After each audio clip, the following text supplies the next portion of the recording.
Yes, hello. Good morning to all. And this is hashtag referee ako and hashtag professor ako. And right now, with my personal interview with Coach Melalas, and this is our episode number 2. And here, Selmel Coaching Career Highlights. NCAA Letra Knights, UAAP Adamson Soaring Falcons, PBA Phoenix Fuel Master, and Officer of Sports and Game Regulation Lumata. And by the way, this kind of interview is unstructured and situational.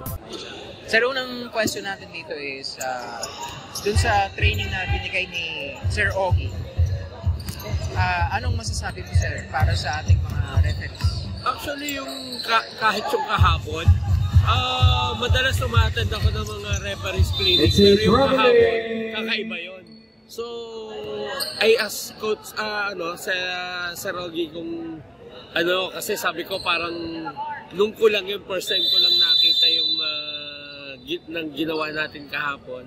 Kaya sabi ko sa kanya kung siya ang gumawa nun. Kasi almost 30 years na ako sa coaching na lagi akong pag merong pagkakataong umattend sa referee sa convention.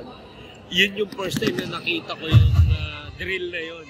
Yung utak ng mga referees ay malalaman nila yung tamang area nila, paano yung rotation. So, kasi nakakalito yun dahil full court, ang daming tao doon. Umabot ng 20, yung buong court eh. So, 12 plus 12 yun, 24. Yeah, bali 24. So, kailangan yung utak mo talaga, yung presence of mind mo nandun eh. Kundi magkakamali at magkakamali ka doon sa rotation na nangyayari. Pero yung ngayon naman, ang kagandahan, at least na-discuss natin dito yung experiences ng mga referees doon sa mga liga na tinatawagan nila, na-discuss natin kanina. So, at least may idea na sila kasi yung ibang referees nagdadoubt doon sa tinawag nila kung tama ba o hindi.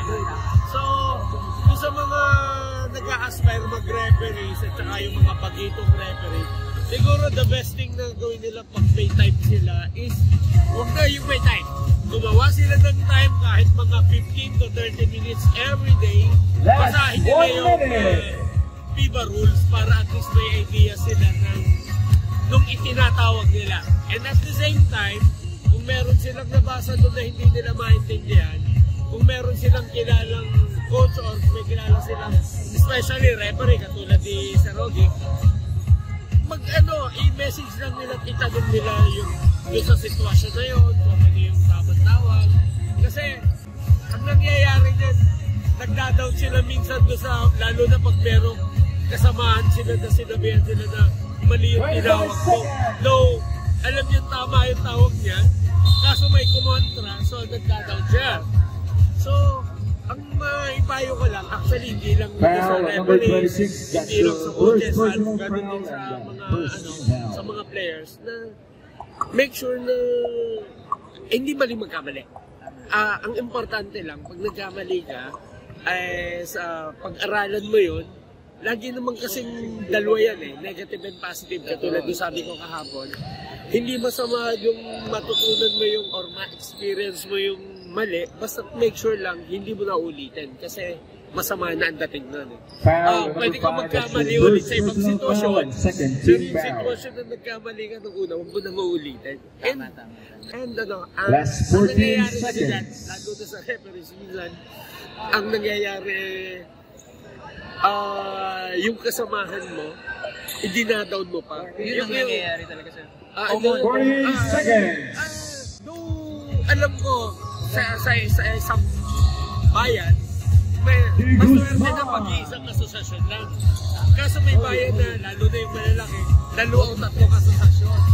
Since magkalaban sila doon sa hanap buhay, pag may nakita silang maligo sa ibang asosasyon, nagpo-post pa na sinasabing katanga-tanga yung grupo din. Dapat, since iisa naman yung hanap buhay nila, respetuhan na lang and huwag ipa nilang i-down yung kahit nakalaban nila grupo yun, huwag nilang i-down kasi isa kayo ng hanap buhay. Respetuhan na lang. Respetuhan na lang. Kasi baka mangyari din sa kanila. No! Eh, paano what if sa kanya mangyari? Tapos may mas marunong at gano'n din ginawa. So, ang mababayo ko lang, yung sinabi nga yung kasabihan ng matatanda, huwag mong gagawin yung isang bagay na ayaw mong gagawin sa'yo. Kung mapapansin nyo, talagang mahal na mahal niya larong basketball.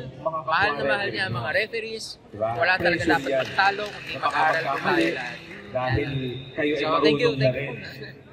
Marunong na rin kayong tumingin ng mali. So, ini-encourage ko po lahat na just in case meron po kayong mga clinic para sa mga players ninyo.